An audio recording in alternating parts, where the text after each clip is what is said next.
Haleluya, berikan tepuk tangan sorak-sorai kemuliaan buat Tuhan kita. Puji nama Tuhan, selamat hari Minggu. Selamat datang di rumah Tuhan Bapak Ibu Saudaraku yang terkasih dalam Tuhan Yesus. Shalom. Berapa banyak kita percaya saat ini Tuhan rindu mencurahkan urapan yang baru, berkat yang baru, kekuatan yang baru bagi kita semua. Yang percaya lambaikan tangan kita tinggi, tepuk tangan sorak-sorai bagi Tuhan kita. Haleluya. Buka hati kita bersama-sama, kita memuji menyembah Tuhan. Terima kasih Tuhan buat kesempatan yang Kau berikan buat setiap kami umat-Mu, kami hamba-hamba-Mu. Kalau kami diberi kesempatan untuk kami boleh memuji dan menyembah-Mu, kami mau memakai kesempatan ini sebaik-baiknya. Kami rindu menyenangkan hati-Mu Tuhan.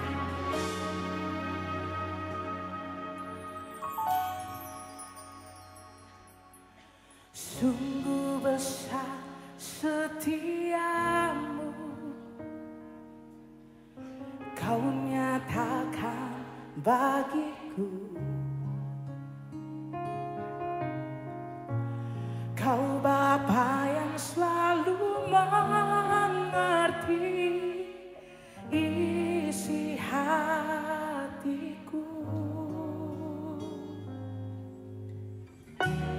Kemuliaan-Mu Kau janjikan, aku tetap percaya, ku percaya janji-Mu ajaib terukir dalam kehidupanku. Ku berserah di dalam kekuatan-Mu, ku percaya.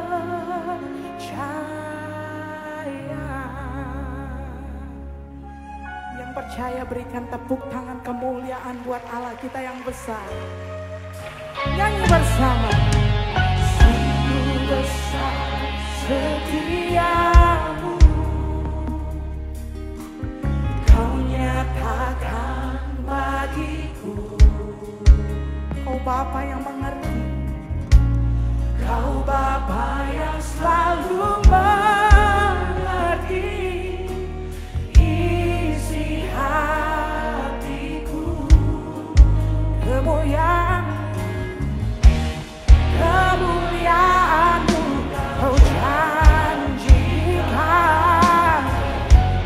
aku tetap percaya, ku percaya janji-Mu ajaib. Amin.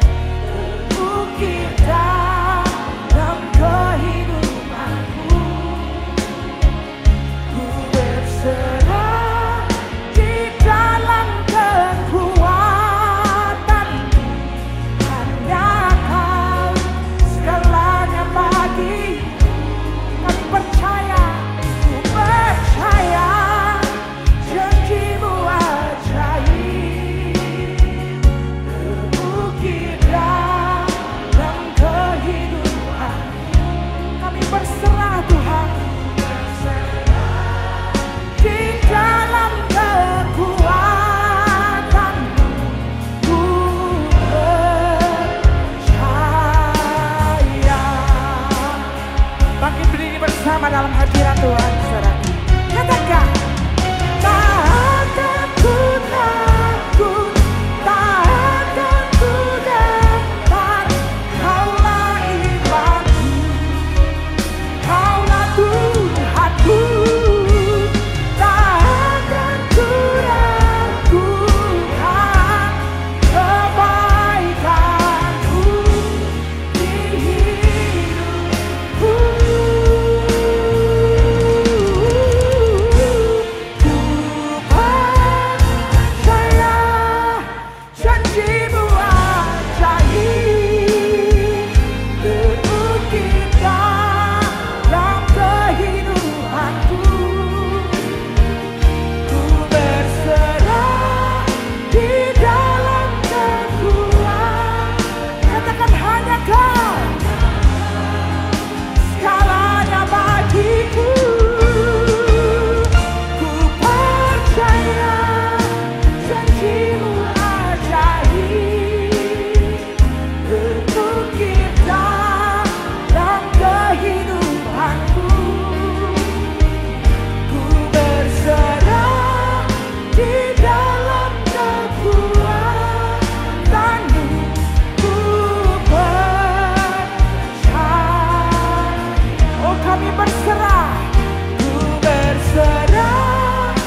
janji-Mu Tuhan.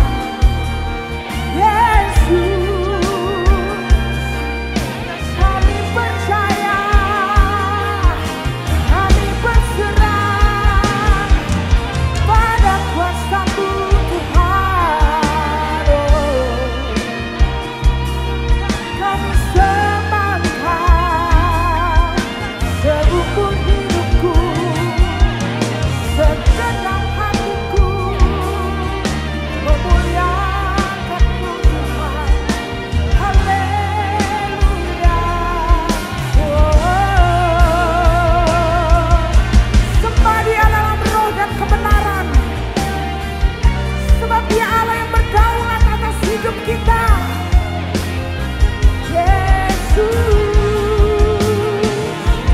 kami sembah Kau seumur hidupku, menyembah-Mu, sebab ku percaya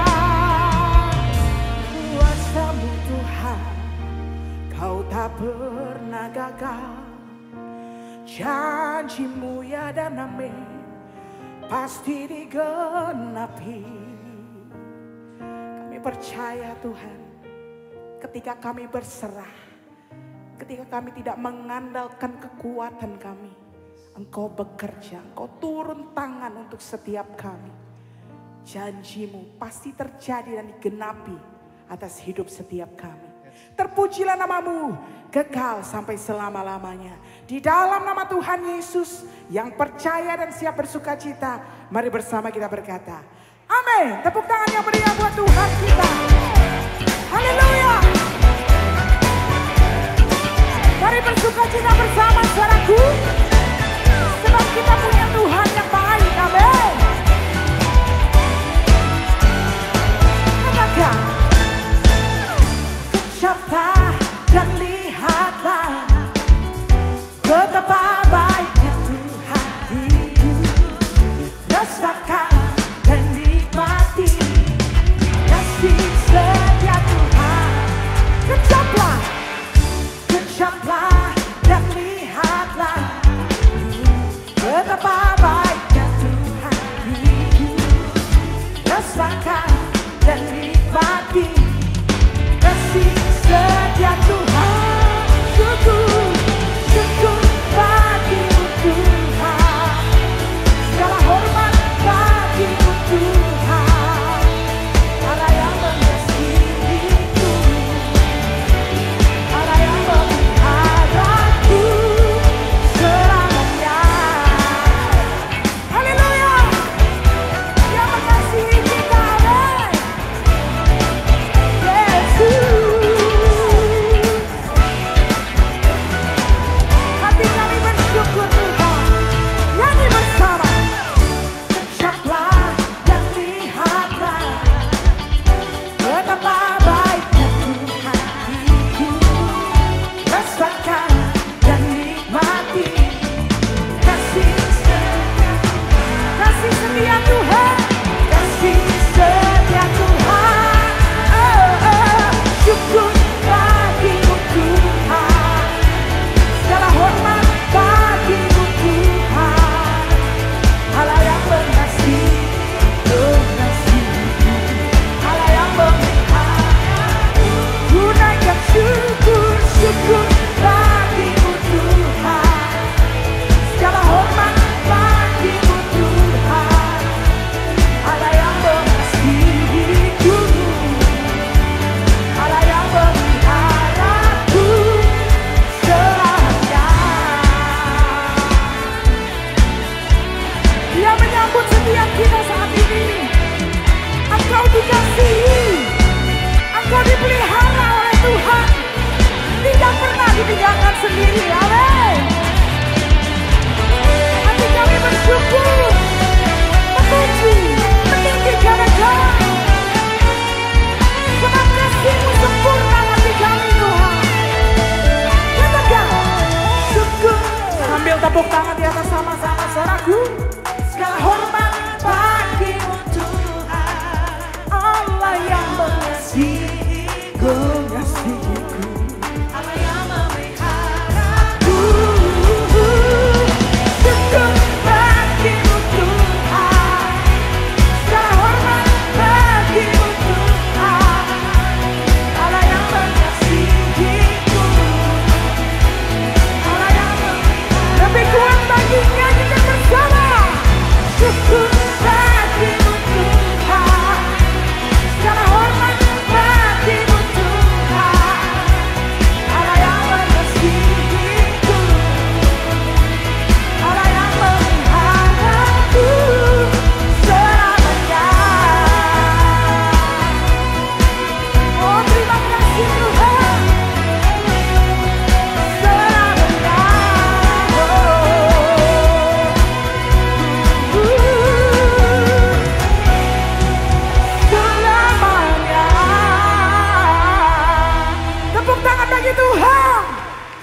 lagi berikan sorak-sorai paling meriah buat Tuhan kita.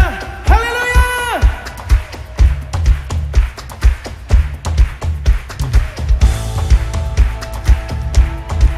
Sama-sama kita nyatakan pujian ini. Katakan. I praise in the valley, praise on the mountain.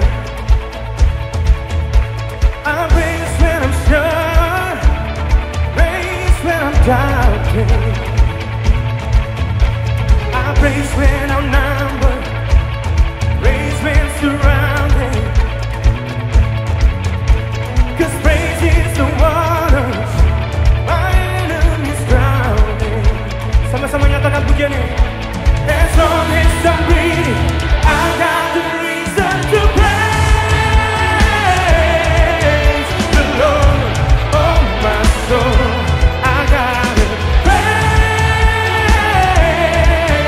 the Lord, oh my soul.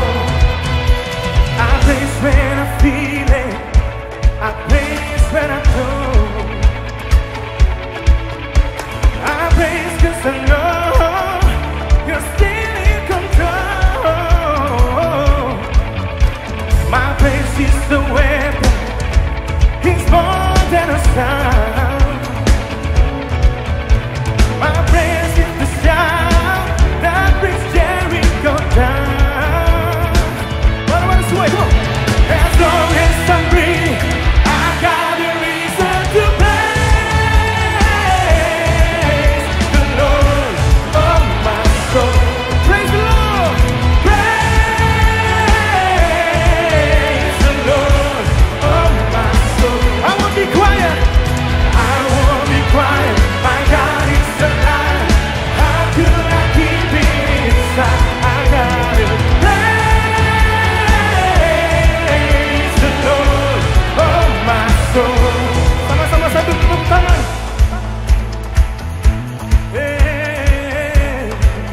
Sama-sama nyatakan. I praise 'cause you sovereign, praise 'cause you reign, praise 'cause you rose and defeated the grave. I praise 'cause you're faithful, praise 'cause you're true, praise 'cause there's nobody greater than you. I praise you reign, you rose, we believe you, Jesus. Oh, praise 'cause there's nobody greater than you. Come on, praise.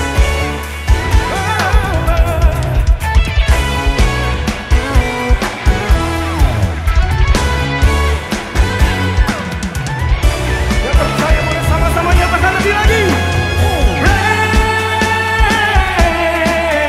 the Lord, oh my soul. I gotta praise the Lord. Yeah, yeah, yeah. Come on, say, woo. Praise the Lord, oh my soul. I gotta praise the Lord, oh my soul. I won't be quiet. I won't be quiet. My God is alive. How could I keep it inside? I gotta praise the Lord, oh my soul. Let everything, come on. Let everything that is breath praise the Lord. Say, praise the Lord. Hallelujah. Saudara saya persilakan untuk kembali duduk. 嗨，大家好，我是 Calvin Gunawan。在一个新的2024年，我要祝大家恭喜发财，新年快乐。Beberapa menit ke depan, saya akan menyampaikan kegiatan yang terdapat di NDC yang kami rangkum dalam NDC News.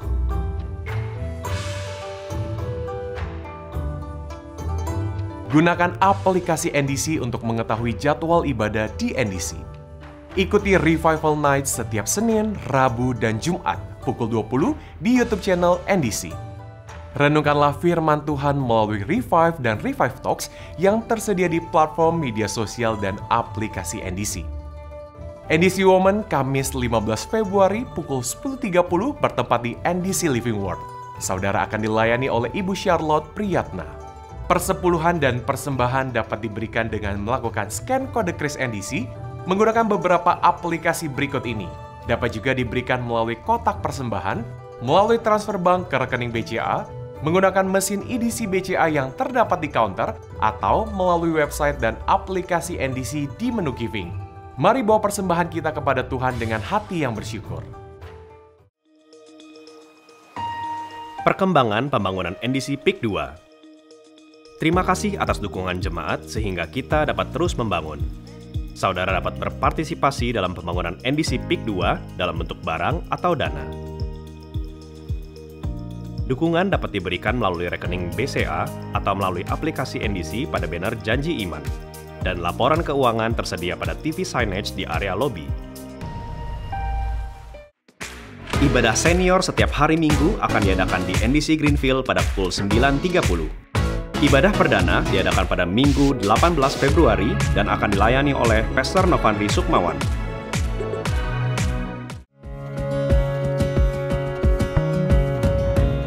Maukah engkau sembuh?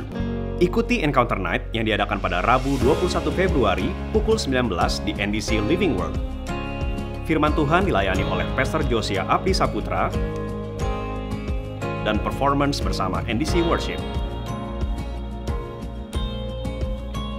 Alami mujizat dari Tuhan, karena kuasa-Nya masih bekerja.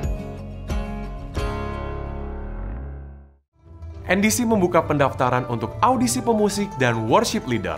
Pendaftaran dapat dilakukan dengan scan kode QR yang tersedia di counter ibadah. Sistem pengembalaan dan pemuritan di NDC adalah melalui CORE, Community of Revival. Kami mendorong setiap jemaat dapat bergabung ke dalam CORE, dan saudara akan memiliki keluarga rohani untuk tumbuh bersama.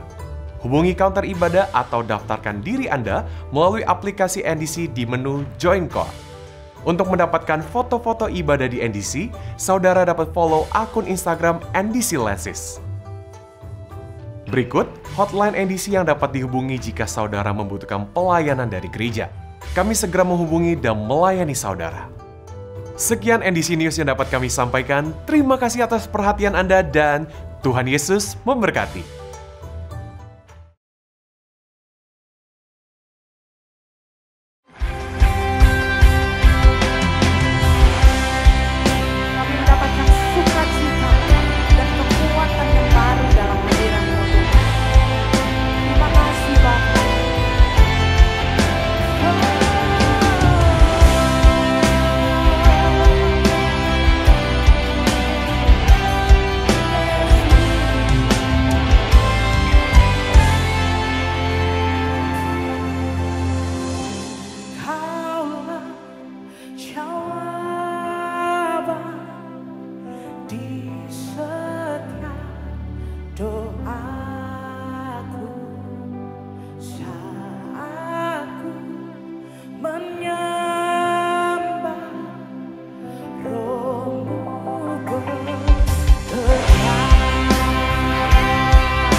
jawaban doa kami.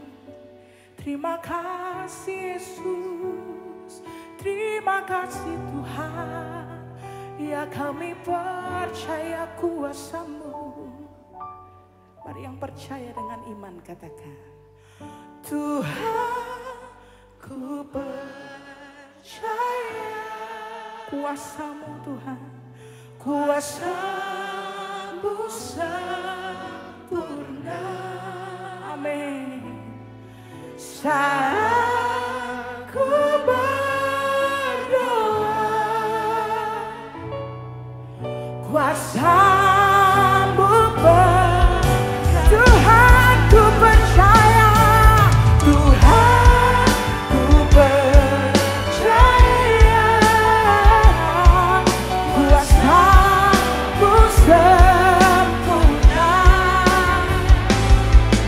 Saat ku berdoa, kuasa-Mu bekerja. Saat kami berdoa, saat ku berdoa, kuasa-Mu bekerja. saat ku berdoa, Saat ku berdoa,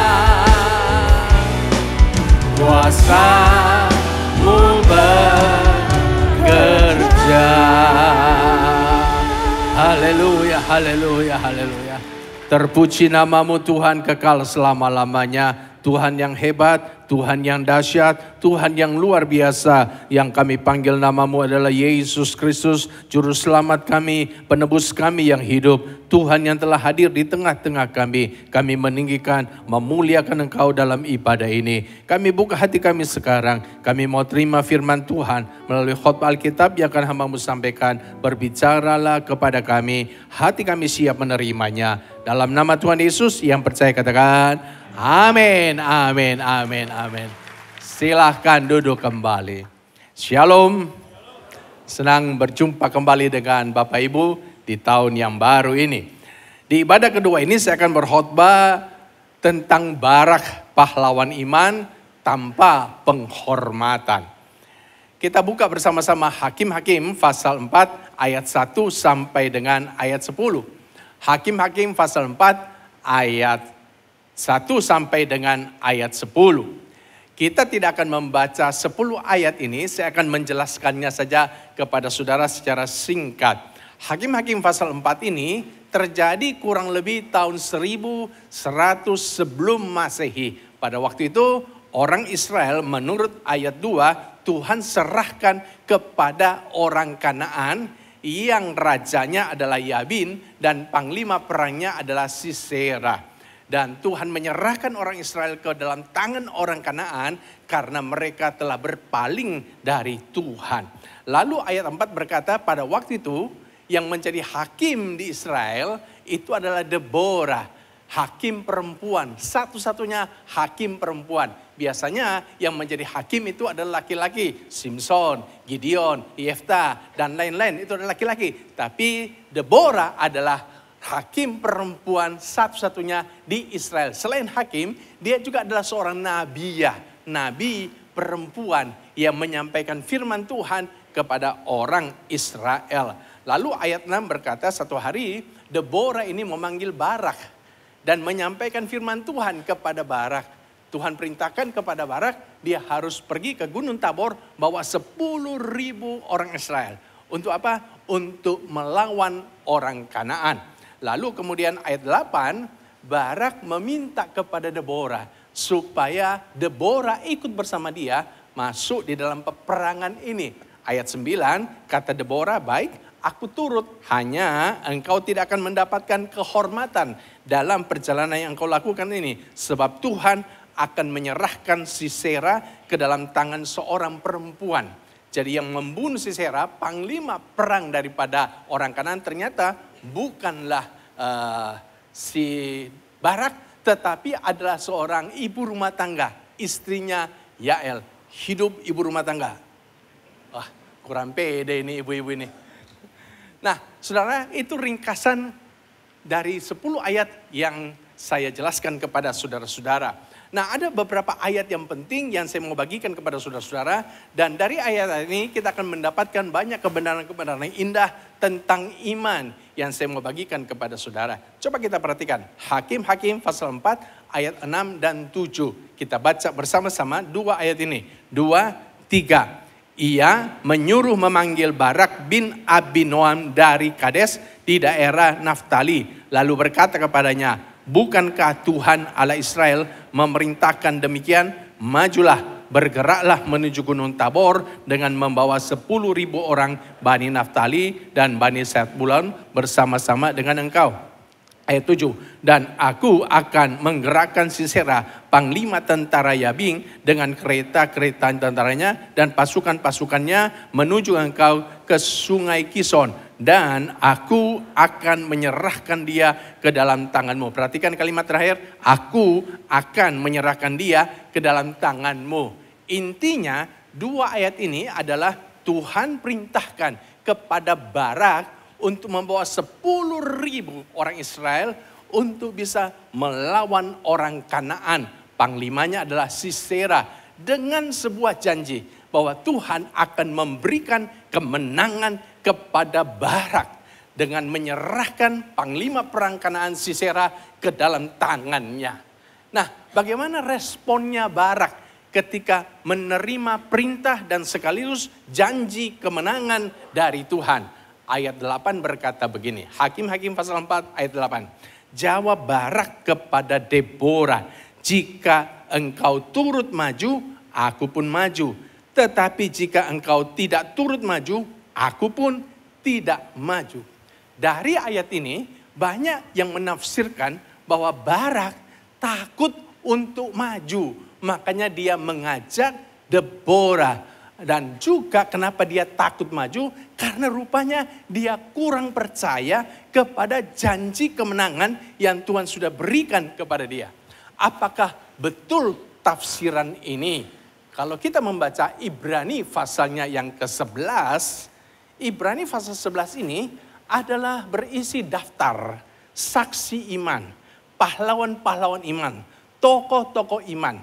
Yang ternyata dalam Ibrani pasal 11, nama Barak turut dimasukkan di dalam pahlawan iman ini. Dan ayat 32 memberikan penjelasan kepada kita. Coba kita baca Ibrani pasal 11 ayat 32 dan 33. 2, 3. Dan apakah lagi yang harus aku sebut? Sebab aku akan kekurangan waktu apabila aku hendak menceritakan tentang Gideon, Barak, Simson, Yefta, Daud, dan Samuel, dan para nabi. Yang karena iman telah menaklukkan kerajaan-kerajaan, mengamalkan kebenaran, memperoleh apa yang dijanjikan, menutup mulut singa-singa.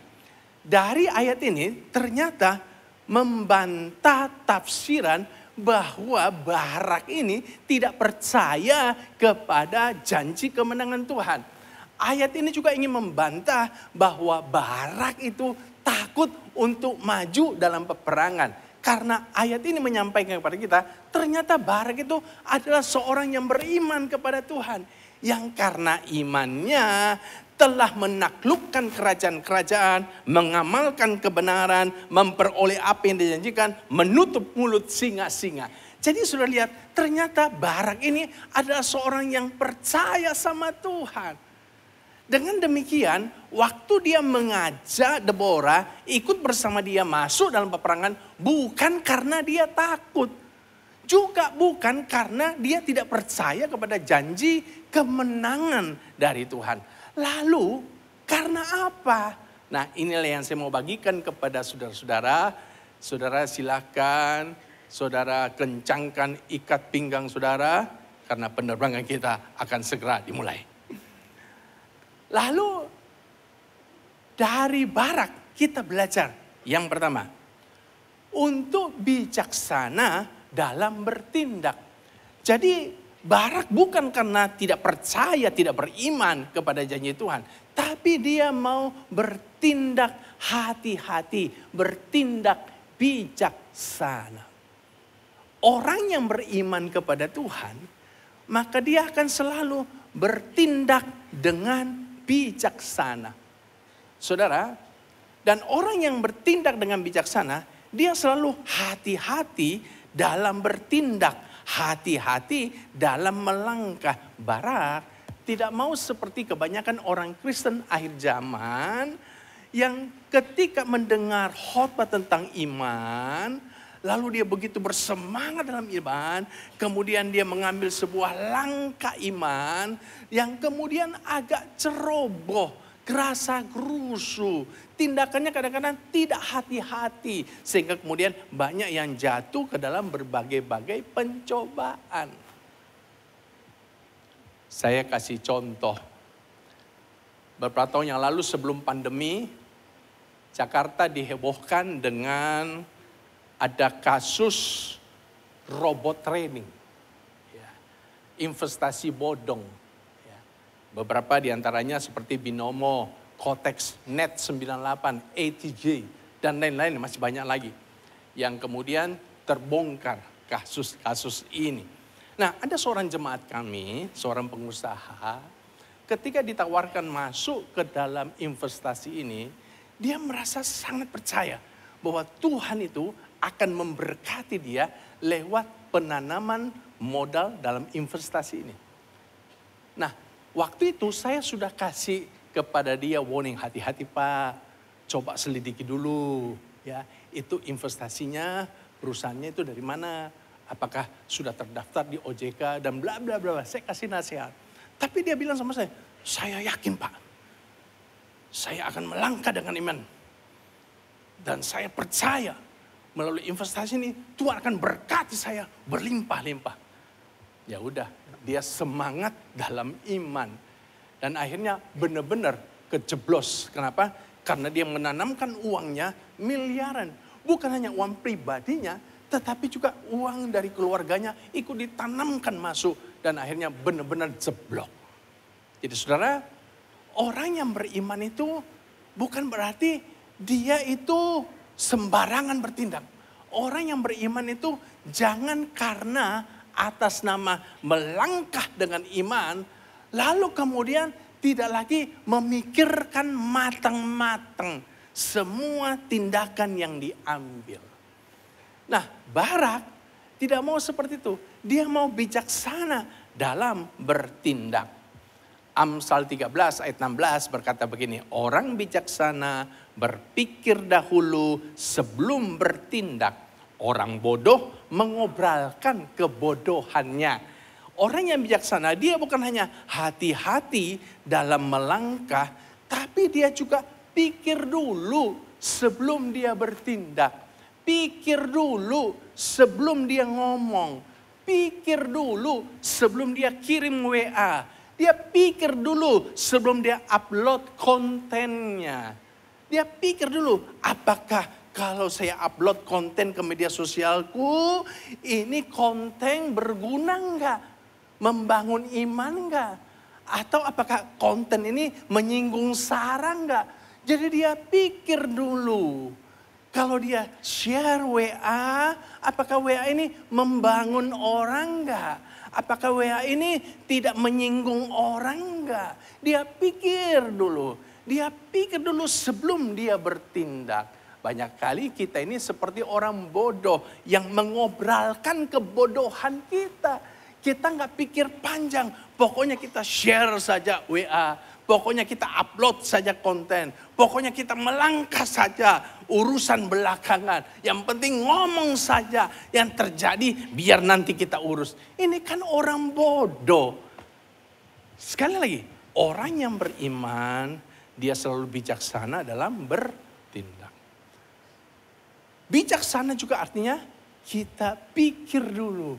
Artinya kita benar-benar mempertimbangkan dalam-dalam. Ketika mau menanam modal, pertimbangkan dulu dalam-dalam. Ketika ditawarkan untuk pindah kerja, karena ada satu pekerjaan yang lebih menggiurkan, pikirkan dulu matang-matang. Ketika ada seorang pemuda berlutut di depan kita, lalu bertanya, will you marry me? Sebelum menjawab, yes I will. Pikirkan dulu matang-matang. Itu orang yang bijaksana. Supaya kita ini tidak kejeblos masuk ke dalam berbagai-bagai persoalan yang menyesakkan dada kita. Orang bijaksana juga selain dia pikir dulu sebelum bertindak, dia juga selalu merencanakan kehidupannya. Dan merencanakan kehidupan kita itu bukan berarti kita tidak beriman sama Tuhan. Justru orang yang beriman itu adalah orang yang merencanakan kehidupannya. Saudara masih ingat Tuhan Yesus mengajar kepada kita dalam Lukas 14 ayat 28 sampai 32. Sebab siapakah di antara kamu yang kalau mau mendirikan sebuah menara tidak duduk dahulu membuat anggaran biayanya, kalau cukup uangnya untuk menyelesaikan pekerjaan itu, supaya jikalau ia sudah meletakkan dasarnya dan tidak dapat menyelesaikannya, jangan-jangan semua orang yang melihatnya mengejar dia sambil berkata, orang itu mulai mendirikan tetapi tidak sanggup menyelesaikannya. Dia memulai, dia tidak bisa menyelesaikannya. Nah, Yesus mau mengajarkan kepada kita apa? Dari ayat ini Yesus mengajarkan kepada kita untuk merencanakan kehidupan kita. Dan orang bijaksana dia selalu merencanakan hidupnya. Dia merencanakan kapan dia mulai kuliah di mana, kapan dia selesai kuliah, setelah dia selesai kuliah apa yang mau dia kerjakan. Dia sudah punya perencanaan. Kalau dia membangun karirnya, karir apa yang dia bangun. Kalau dia mau mulai kerja sama orang, berapa lama dia kerja sama orang. Kapan dia mulai usaha sendiri, bisnis sendiri. Dia punya rencana atas kehidupannya. Kapan dia menikah, dengan siapa dia menikah. Sesudah menikah, apa yang harus dia kerjakan. Dia punya rencana atas masa depannya. Itu orang yang bijaksana. Dan saya mendorong saudara-saudara untuk mulai merencanakan hidupmu. Karena merencanakan hidup adalah bagian dari iman. Katakan amin. Jangan jadi orang Kristen yang mengalir saja. Pokoknya mengalir saja Pak. Saudara tahu hanya ikan mati yang mengalir mengikuti arus air. Kalau ikan hidup, dia tidak akan mengalir mengikuti arus air. Kadang-kadang dia berenang ke kiri, kadang-kadang berenang ke kanan. Bahkan kadang-kadang dia berenang menentang arus. Saudara tahu ikan salmon, ikan yang paling suka menentang arus. Apalagi kalau musim bertelur. Karena ikan salmon itu kalau dia bertelur, dia selalu bertelur di muara sungai. Karena lebih tenang di situ. Jadi kalau dia sudah ada di laut yang dalam, kalau sudah musim bertelur, dia harus berenang menentang arus menuju ke muara sungai. Dan ketika dia berenang menentang arus, dia tiba di tempat itu, dia bertelur, dia akan menghasilkan jutaan salmon yang lain. Jadi jangan mengalir saja. Jadilah orang Kristen yang mulai merencanakan hidupmu, merencanakan masa depan. Bahkan kita harus merencanakan masa tua kita, merencanakan masa pensiun kita. Banyak orang Kristen tidak pernah merencanakan memasuki usia pensiunnya. Tidak pernah merencanakan memasuki usia tuanya. Waktu dia bekerja, waktu dia bisnis, uangnya banyak. Tapi karena tidak pernah merencanakan masa pensiunnya, ketika dia sudah pensiun, dia tidak punya uang sama sekali. Waktu dia masih muda, uangnya banyak. Tapi ketika dia memasuki masa tua, dia tidak punya uang sama sekali. Akhirnya bergantung kepada anak. Kalau anakmu puji Tuhan. Tapi kalau anakmu puhau, kau akan memasuki masa kesukaran besar. Masa aniaya besar. Apalagi kalau mantumu puhau, kau akan masuk masa antikris. Karena itu Bapak Ibu, mari kita mulai merencanakan hidup kita. Kita juga merencanakan masa tua kita. Katakan amin.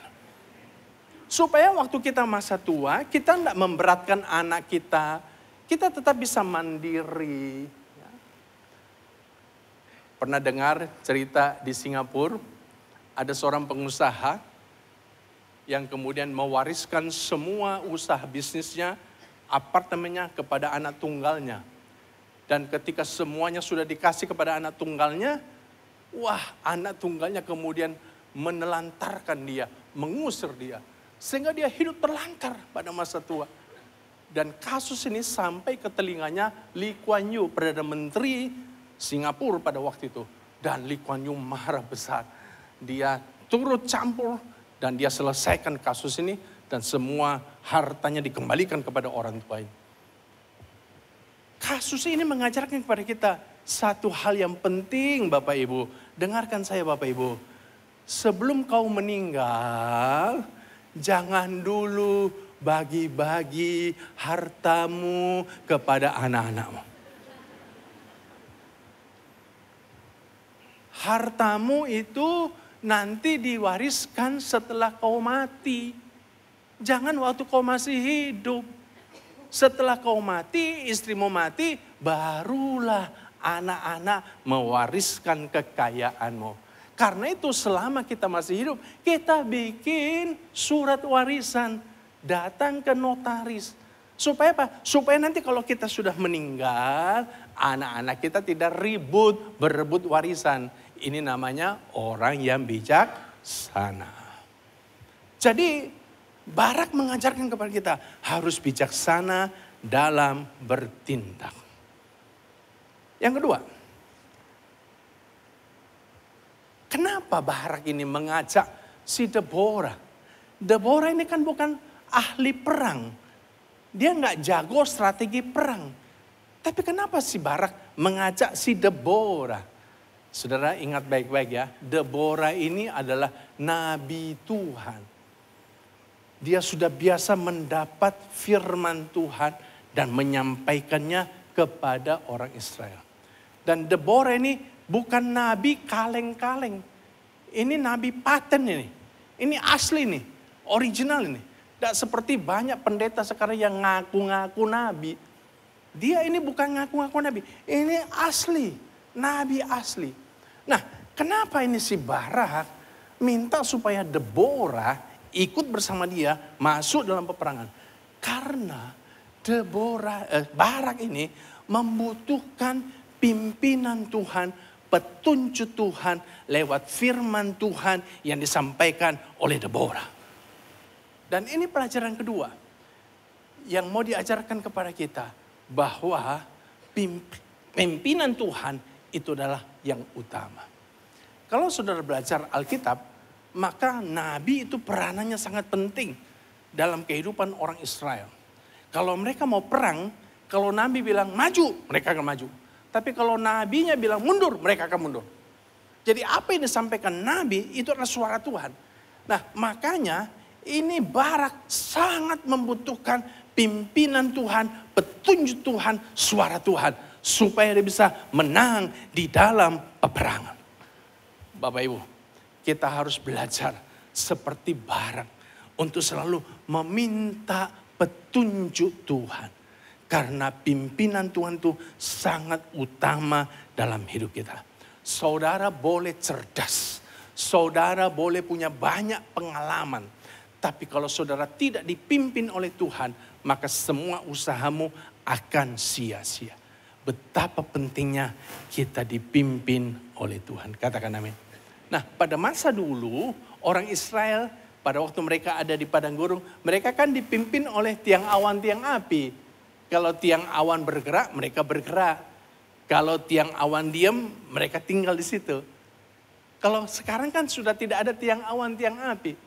Nah, dulu di Israel itu mereka dipimpin oleh nabi. Nabi yang menyampaikan firman Tuhan. Kalau sekarang kan sudah tidak ada nabi. Lalu siapa yang menuntun kita? Yang menuntun kita supaya kita bisa mendapat petunjuk Tuhan. Itu adalah firman Tuhan. Alkitab itu adalah firman Tuhan. Itulah sebabnya Bapak Ibu, saya mendorong kepada Bapak Ibu untuk suka membaca Alkitab. Senang membaca Alkitab. Karena dari Alkitab kita bisa mendapat tuntunan Tuhan, petunjuk Tuhan untuk bisnis kita, untuk karir kita, untuk jodoh kita, untuk masa depan kita. Katakan amin. Saya masih ingat tahun 99 gereja kami pindah ke sebuah tanah. Kami dikasih tanah ya tidak terlalu besar, hanya 2.500 meter. Dan di atas tanah itu sudah ada satu gedung kecil yang bisa muat 300 orang. Kami beribadah di gedung itu. 4 tahun kami ibadah di gedung itu. Dan setiap minggu kalau ketemu jemaat, jemaat suka tanya sama saya, Pak, kapan kita mulai membangun, Pak? Jumlah jemaat tambah banyak, kapan kita bangun, Pak? Itu hampir setiap minggu. Kalau ketemu hari Minggu, kapan mulai dibangun? Kapan dimulai bangun? Dan saya selalu diem. Kenapa? Karena saya belum dapat petunjuk Tuhan. Saya diem. Saya bilang, tenang, sabar. Sampai satu hari, setelah 4 tahun. Satu hari saya membaca Alkitab. Kitab Nabi Hagai. Dan waktu saya baca Hagai itu, Tuhan itu bicara begitu kuat bagi saya. Dan saya tahu saatnya kita harus mulai membangun. Lalu saya kumpulkan pengurus gereja dan saya bilang, kini saatnya kita harus membangun gereja. Saya tanya sama bendahara, berapa saldo kas gereja? Hanya 50 juta. Bagaimana mungkin 50 juta bisa membangun sebuah gedung 4 lantai? Tapi karena saya tahu Tuhan sudah perintahkan, ini pimpinan Tuhan. Maka saya bilang, kita melangkah saja. Kita jalan saja. Dan betul, kami menyelesaikan pembangunan itu dalam waktu 2 tahun. Selesai 4 lantai dan bisa menampung 1.500 seat. Tanpa utang 1 sen. Kalau kita berjalan dalam pimpinan Tuhan, maka Tuhan akan pasti membawa kita kepada sebuah kemenangan demi kemenangan. Kasih tepuk tangan bagi Tuhan Yesus. Yang ketiga, pelajaran apa yang kita bisa ambil dari Barak? Kalau kita membaca Hakim-Hakim pasal 4 ayat 9, waktu Barak minta Deborah untuk maju bersama-sama dengan dia, kata Deborah ayat 9, baik, aku turut, hanya engkau tidak akan mendapat kehormatan dalam perjalanan yang engkau lakukan ini, sebab Tuhan akan menyerahkan Sisera ke dalam tangan seorang perempuan. Lalu Deborah bangun berdiri dan pergi bersama-sama dengan Barak ke Kedes. Jadi rupanya Deborah sudah kasih peringatan kepada Barak. Oke, saya akan ikut sama kamu, hanya kamu tidak akan dapatkan kehormatan dalam perjalanan ini, dalam peperangan ini. Kenapa? Karena Sisera panglima perang daripada orang Kanaan itu tidak diserahkan kepadamu. Tidak akan kamu bunuh. Tapi yang akan membunuhnya itu adalah seorang perempuan, ibu rumah tangga. Dan saudara tahu, walaupun Deborah sudah menyampaikan kepada Barak bahwa dalam peperangan itu dia tidak akan mendapatkan kehormatan. Anehnya, Barak tetap berangkat saja. Barak tetap pergi berperang mengalahkan orang Kanaan.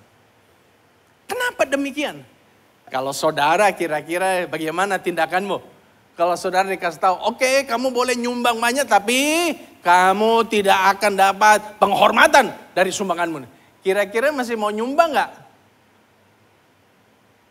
Kalau saudara mau melayani di gereja, lalu kemudian orang gereja bilang, oke, bisa saja kamu melayani.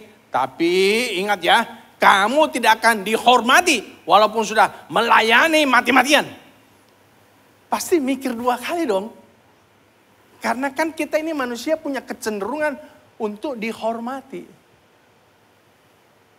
Tapi aneh, Barak walaupun sudah dikasih tahu dia tidak akan dapat penghormatan, dia tetap berangkat saja. Kenapa? Karena memang motivasi Barak bukan untuk mendapatkan penghormatan. Motivasinya maju berperang adalah untuk membebaskan bangsanya dari penjajahan orang Kanaan. Itu yang membuat dia tetap maju di dalam peperangan. Pelajaran ketiga yang kita bisa ambil daripada Barak ini, bahwa penghormatan manusia bukanlah segala-galanya. Kadang-kadang kita melakukan sesuatu, berkorban sesuatu, kita ingin mendapatkan penghormatan dari manusia. Tapi hari ini saya mau bilang sama saudara, penghormatan manusia bukanlah segala-galanya. Kenapa? Karena penghormatan dari manusia itu terbatas dan tidak tetap. Bisa berubah. Hari ini kita bisa dihormati, besok-besok kita bisa dihujat. Artinya penghormatan manusia memang tidak tetap, tidak kekal. Lalu kita harus cari apa? Yang kita cari bukan penghormatan manusia, tapi penghormatan dari Tuhan. Katakan amin. Kalau ada suami di sini sudah kerja mati-matian untuk keluargamu dan istrimu tidak pernah menghargainya. Istrimu tidak pernah berkata, wah luar biasa suamiku, kau adalah superhero keluarga. Malah istrimu selalu bilang, apa kamu ini? Kerja lebih keras lagi dong. Apa kamu? Tidak kayak tetangga itu sudah punya mobil. Kamu 15 tahun menikah masih motor bebek. Pak, dengar. Kau tidak dapat penghormatan dari istrimu, dari anak-anakmu. Jangan saudara gusar. Karena penghormatan manusia tidak kekal. Dan bukan itu yang utama. Tetaplah berjuang untuk keluargamu. Jangan berhenti berjuang, jangan kecewa dan mundur. Lalu berkata kepada istrimu, kalau begitu kita cerai saja, kita pisah saja. It's okay. Tetap saja berjuang untuk istrimu. Tetap saja berjuang untuk anak-anakmu. Kalau ada di sini orang tua yang sudah mati-matian, berjuang untuk anak-anakmu, berkorban mati-matian, sampai kaki ada di kepala ada di kaki. Saudara sudah mati-matian, banting tulang peras kalian, tapi anak-anakmu tidak pernah menghargainya. Malah selalu mengejek, minta lebih, nuntut lebih. It's okay bapak-bapak, ibu-ibu, jangan kecewa. Tetaplah berjuang untuk anak-anakmu.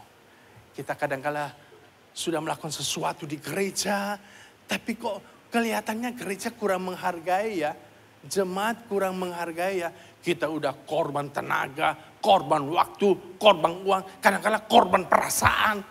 Tapi tetap aja kita dijelek-jelekin oleh jemaat. It's okay Bapak Ibu, tetap melayani dengan setia. Karena yang kita cari bukan penghormatan manusia, tapi penghormatan dari Tuhan. Satu hari ada sepasang suami istri misionaris sudah 50 tahun mereka melayani sebagai misionaris di sebuah desa di Afrika. Dan satu hari Pak misionaris ini berkata kepada istrinya, sayang, kayaknya kita sudah cukup deh 50 tahun menjadi misionaris di desa ini.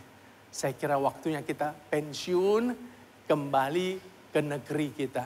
Akhirnya mereka berangkat pulang ke Amerika. Dan ketika mereka tiba di bandara, tidak ada satupun yang menyambutnya. Tidak ada sponsor yang dulu mensponsori dia, nggak ada datang menyambutnya.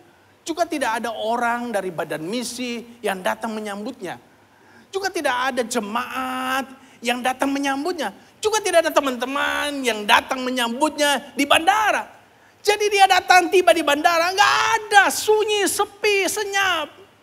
Wah ini Pak misionaris Tuhan ini jadi kecewa.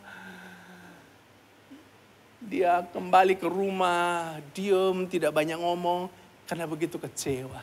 Dia masuk ke dalam kamar dan dia nangis di hadapan Tuhan. Tuhan, 50 tahun saya melayani Engkau. Saya menjadi misionaris, melayani desa-desa, korbankan segala-galanya. Tapi ternyata saya tidak dihargai sama sekali oleh badan misi saya. Teman-teman saya tidak menyambut saya. Saya kecewa, dia nangis. Dan sementara dia nangis, tiba-tiba Tuhan bicara kepada dia. Anakku, kau memang sudah pulang ke negerimu, tapi kau belum pulang ke rumah bapakmu.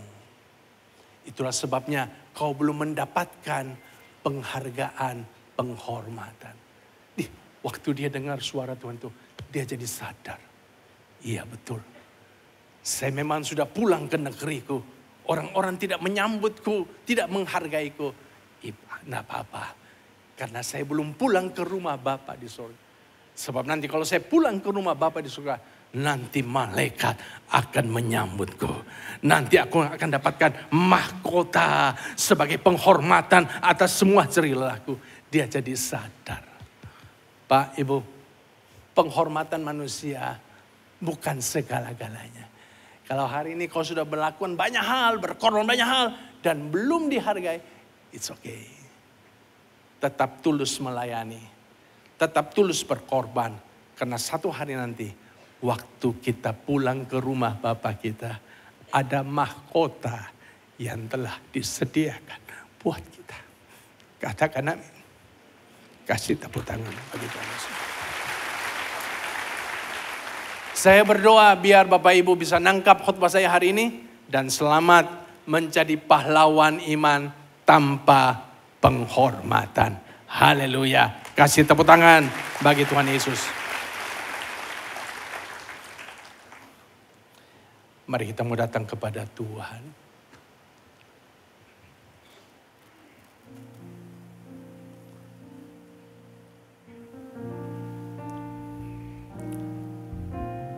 Oleh karena kebahagiaan Tuhan, ku ada sampai hari ini.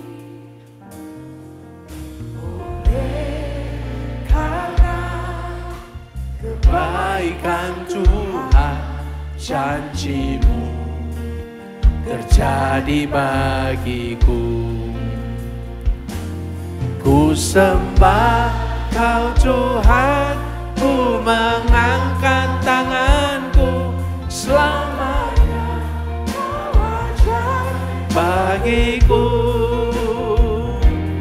Ku sembah Kau Tuhan, ku mengangkat tanganku, selamanya Kau hebat bagiku. Mari kita bangkit berdiri. Oleh karena kemurahan Tuhan, ku ada sampai hari ini. Oleh karena kebaikan Tuhan, janji-Mu terjadi bagiku. Ku sembah Kau Tuhan, ku mengangkat tanganku, selamanya Kau ajaib bagiku. Ku sembah Kau Tuhan, ku mengangkat wajah-Mu, selamanya Kau hebat bagiku. Sembah Kau Tuhan, ku sembah Kau Tuhan, ku mengangkat tanganku, selamanya Kau ajaib bagiku. Amin. Ku sembah Kau Tuhan, ku mengangkat wajahku, selamanya Kau ajaib bagiku. Saudara, tundukkan kepala. Beriman artinya kita bijaksana dalam bertindak. Beriman juga artinya kita tidak minta penghormatan dari manusia. Beriman artinya pimpinan Tuhan adalah yang utama bagi kita. Mungkin hari ini saudara sama sekali tidak pernah melakukan 3 hal ini. Saudara selalu berjalan dengan pimpinanmu sendiri, kemauanmu, keinginanmu, pengalamanmu. Saudara selalu mencari penghormatan dari manusia. Saudara bertindak sembrono, gerasa gerusu, tidak pernah hati-hati dalam bertindak. Hari ini datang sama Tuhan, bilang, Tuhan, aku mau belajar seperti Barak. Tuhan tolong aku. Kalau sudah berkata sayalah orangnya, mari angkat tanganmu yang tinggi. Bilang, Tuhan jamah aku. Jamah aku. Beri aku hikmat hati bijaksana. Jamah aku, jamah aku. Haleluya, haleluya. Tuhan melihat setiap tangan terangkat. Tuhan melawat, menjamah mereka, beri kemampuan, beri kekuatan kepada mereka. Mulai hari ini mereka hidup dengan iman seperti Barak. Mereka bijaksana dalam bertindak Tuhan. Hati-hati dalam mengambil keputusan. Mereka pikir dulu, memikirkan sesuatu dengan matang sebelum mengambil keputusan. Mereka merencanakan kehidupan mereka. Tuhan tolong supaya mereka tidak lagi mencari penghormatan manusia. Kalau hari ini banyak yang kecewa karena mereka tidak dihormati, tidak dihargai, padahal mereka sudah berkorban banyak. Tuhan tolong mereka, hiburkan mereka, dan biar mereka mulai mencari penghormatan dari Tuhan. Tuhan juga tolong setiap mereka supaya belajar hidup dipimpin oleh Tuhan, dipimpin oleh firman, selalu minta petunjuk dari Tuhan. Setiap kali mau melakukan sesuatu minta petunjuk dari Tuhan. Terima kasih Bapak.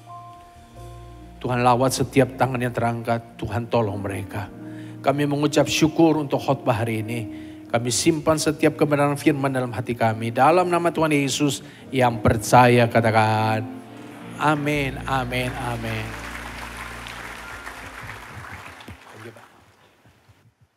Ya, silakan duduk. Ya, saudara diberkati siang hari ini. Yang diberkati, mari lambaikan tangan saudara dan kita mau kasih tepuk tangan yang meriah buat Tuhan kita. Haleluya. Terima kasih Pak Engkiso yang siang hari ini sudah jadi berkat bagi jemaat NDC. Dan saudara jangan lupa lewat mimbar ini saya mengingatkan kembali kepada saudara untuk tidak lupa mengikuti Revival Night. Jadi saya yang lupa saudara. Revival Night setiap hari Senin, Rabu, dan Jumat. Baik saudara, kita akan akhiri ibadah kita. Mari kita bangkit berdiri sekali lagi dan kita mau berdoa. Kami mengucap syukur dan terima kasih Tuhan untuk satu ibadah yang luar biasa yang dimana kami boleh berkesempatan untuk menghadirinya. Ibadah ini luar biasa karena Tuhan hadir di tengah-tengah kami. Menjamah setiap kami, mengurapi setiap kami. Dan kami juga bersyukur lewat firman-Mu Tuhan mengajar, mendidik, menegur, mengingatkan kepada setiap kami. Untuk kami hanya beriman kepada Engkau saja. Beriman kepada Engkau karena kami percaya Tuhan hidup orang benar itu hanya karena iman kepada Kristus. Berkati hamba-Mu yang sudah jadi berkat bagi setiap kami. Pastor Hengkiso, berkati pengembalaannya, berkati gerejanya. Berkati keluarganya, istri, anak, mantu, cucunya. Berkati juga apa yang dikerjakan supaya lewat kehidupannya nama Tuhan yang ditinggikan, nama Tuhan yang dimuliakan. Demikian juga setiap jemaat-Mu yang hadir pada siang hari ini. Baik yang datang secara onsite maupun yang mengikuti secara streaming. Tuhan juga menyertai, Tuhan memberkati. Berikan kekuatan, kesehatan, berikan hikmat selalu Tuhan supaya di tahun 2024 ini boleh dilewati dengan kemenangan demi kemenangan, keberhasilan demi keberhasilan. Oleh sebab itu apa yang dikerjakan jadikan berhasil Tuhan, pekerjaannya berhasil, bisnisnya berhasil, profesinya berhasil. Dan lewat keberhasilannya supaya mereka tetap terus hanya melangkah dengan iman bersama Engkau. Terima kasih Bapak, kami juga berdoa untuk negara dan bangsa ini Tuhan, Tuhan selalu menyertai. Di hari-hari pemilihan umum presiden ini Tuhan campur tangan di dalamnya supaya mendatangkan kebaikan. Kami tidak tahu siapa yang harus kami pilih, tapi kami yakin percaya Tuhan akan memilihkan seorang pemimpin, presiden, wakil presiden yang takut akan Tuhan sehingga boleh memimpin bangsa ini dengan baik dan bijaksana. Terima kasih Bapak. Dan sebelum kami berpisah satu dengan yang lain, kami mau arahkan hati untuk terima berkat dari Engkau. Turun ke atas kita semua berkat melimpah dari Bapa di surga. Cinta kasih dari Tuhan Yesus Kristus. Dan penyertaan oleh Roh Kudus yang akan menyertai setiap hidup kami. Mulai siang hari ini sampai Maranatha. Tuhan Yesus datang yang kedua kali. Mari umat yang percaya dan diberkati Tuhan.